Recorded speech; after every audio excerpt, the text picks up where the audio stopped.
Hey everybody, Mike Toy, Bonsai Boise. So I've got a lot of ficuses here to do some updates on. It's kind of going to be a hodgepodge of just random updates that I took while I was just kind of doing some maintenance, I guess you could say. So this is the Ficus Fusion project that I've been working on for a few years now. Ficus benjamina.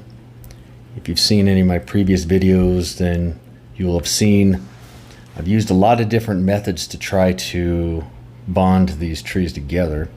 Everything from electrical tape to, gosh, what have I used? I used twine at one point. I think I even took just like a strip of cotton from a shirt, tied it up that way. Couldn't find a method that was really working the way I wanted it to. They all had some kind of drawback. I switched to the rubber band method. So far, that's been working great. So it's a little hairy. I'm just going to kind of trim it up here off camera. It's nothing fancy. But yeah, the rubber band method so far has been working well for the indoor trees. Once I put them outside and they go through the watering and sunshine and everything, the bands kind of dry up and snap. But I'll give you a closer look here. As you can see, there's no real defined structure that I'm sticking hard and fast to. I'm kind of just taking branches and winding them around other branches, and that's the look I'm going for. Just sort of a raw, I don't know, tangled up look. And that's tangled up, so there you go.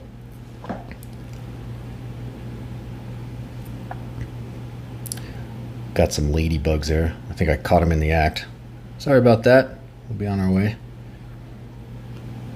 It's got some aerial roots going. It's been in the greenhouse all winter and still in the greenhouse just because of space issues on the patio.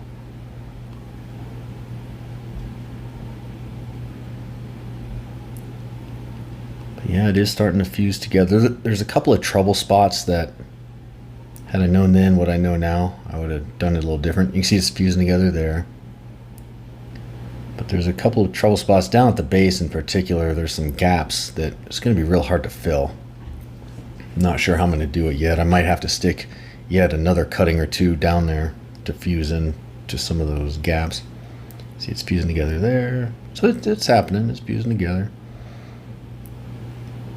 The rubber bands are working the way I wanted it to, holding it tightly together, but not strangling it to the point that it cuts into the tree. It expands a little bit with the growth. So it's the perfect mixture.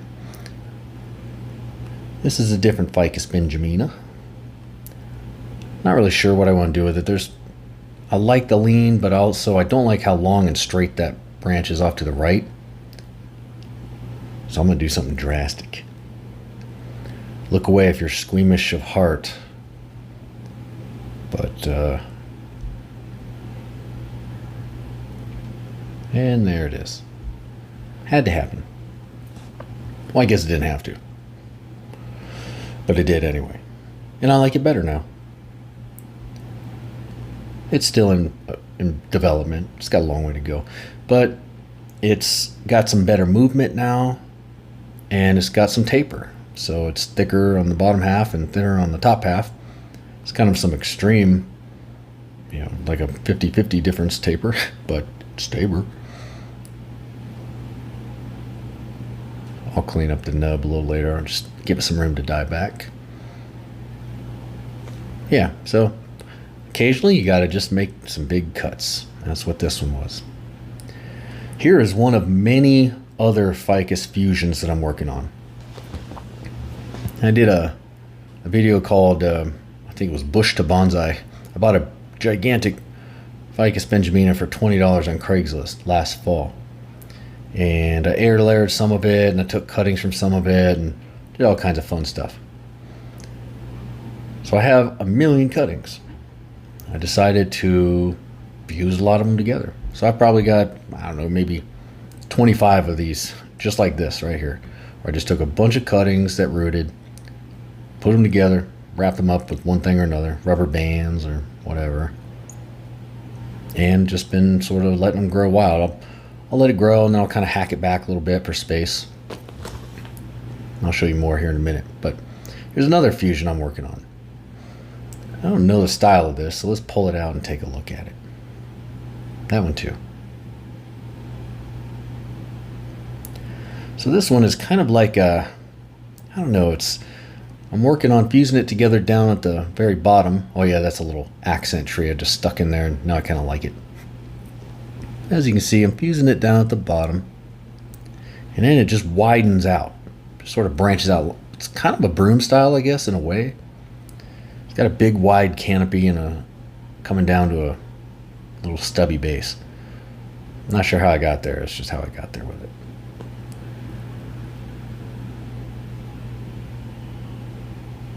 Lots of aerial roots. A lot of those are dead, I think. Sometimes you pull it out, expose it to air, put it outside. They just dry up and die.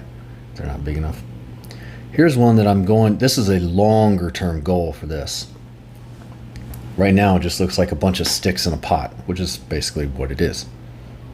But eventually, what I'm going for is a kind of a wild banyan style with a lot of individual trunks, kind of like you're in the forest, with a shared, I'll call it a community canopy, kind of a shared canopy. It's going to take a while. Yeah, that's my little cheapo thing. I stuck it in there. I thought it'd be cool. But I'm going to trim it back.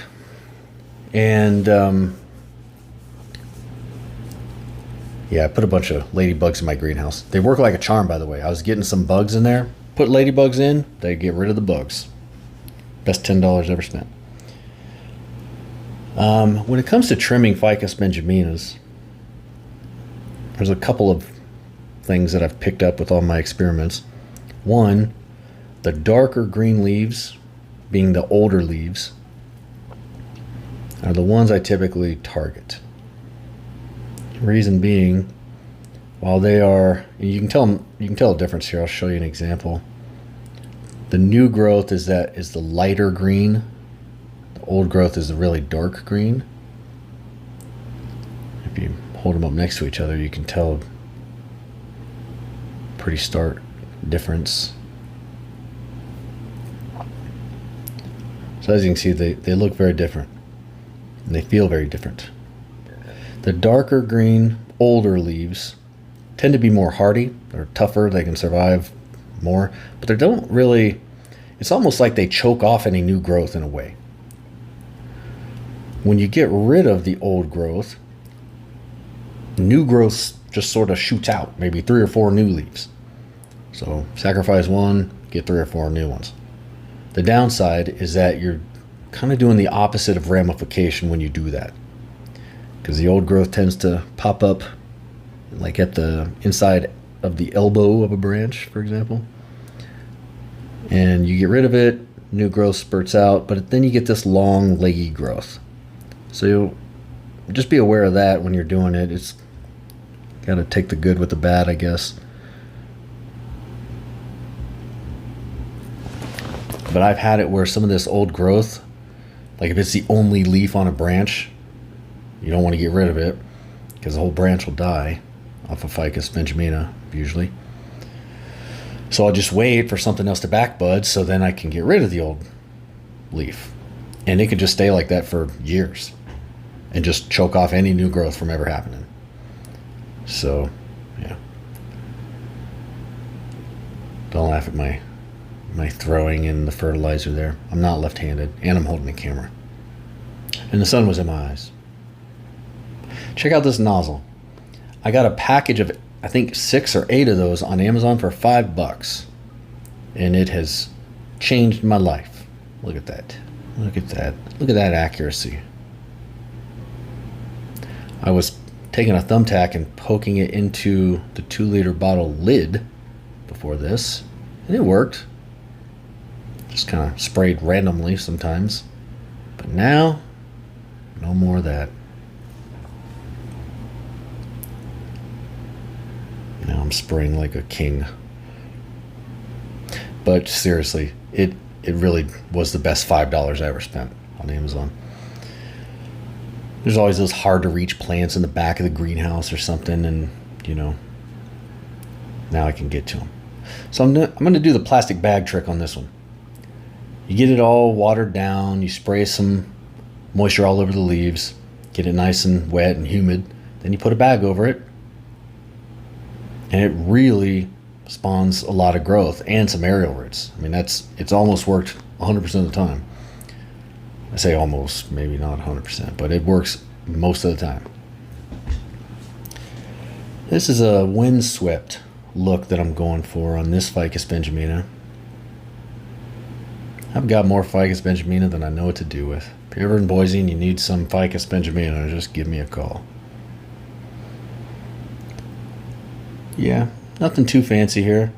This was like maybe twice the size recently.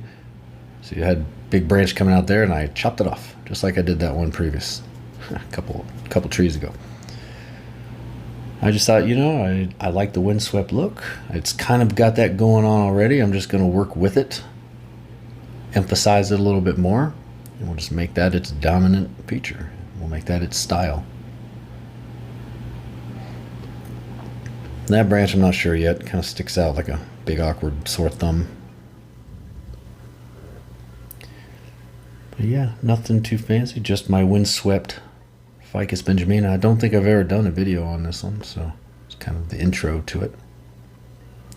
I've got another tree outside I'm going to show you. It's not a Ficus benjamina. This is a green ash tree. I've done a few videos on this. It's about 10 years old, and it's been about 4 or 5 years really struggling health-wise.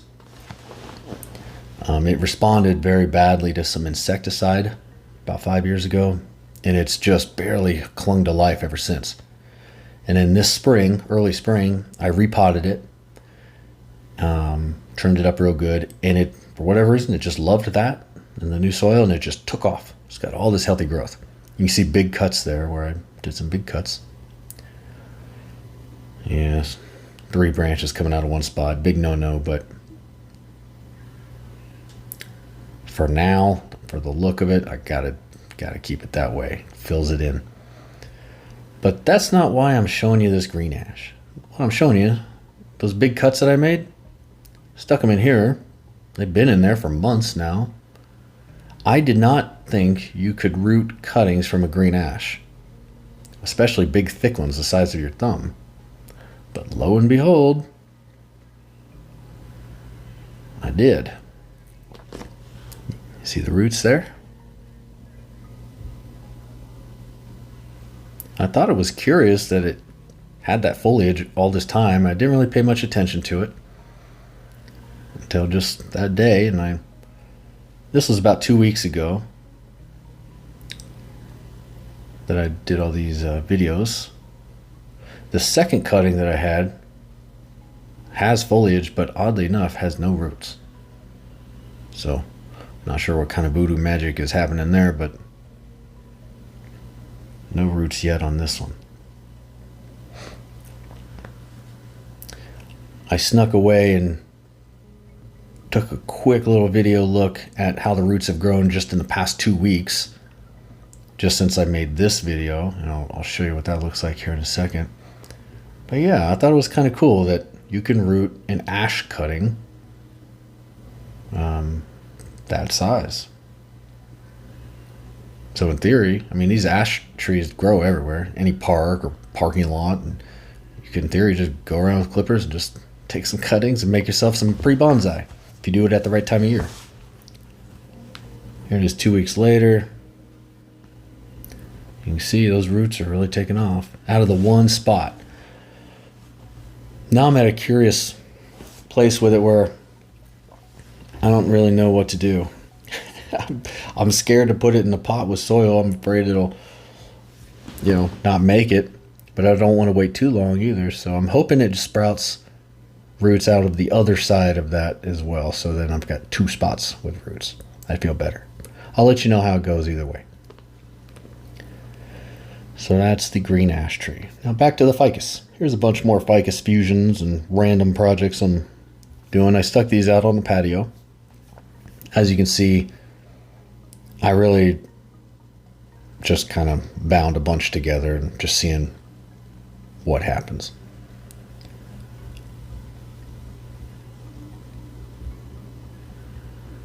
So it's pretty easy to do. I haven't done any styling on any of them yet or anything. I just bound them together and letting nature marinate it for a while. Here's a funny story about a cactus. I put this together for a friend of mine. Now, I'm not a cactus guy. I'm a tree guy. So I was all excited, came home to put it together, and immediately realized, hey, wait a second. How am I supposed to do this? It's got big, sharp needles all over it. Seems obvious, right? Well, I just didn't think of it.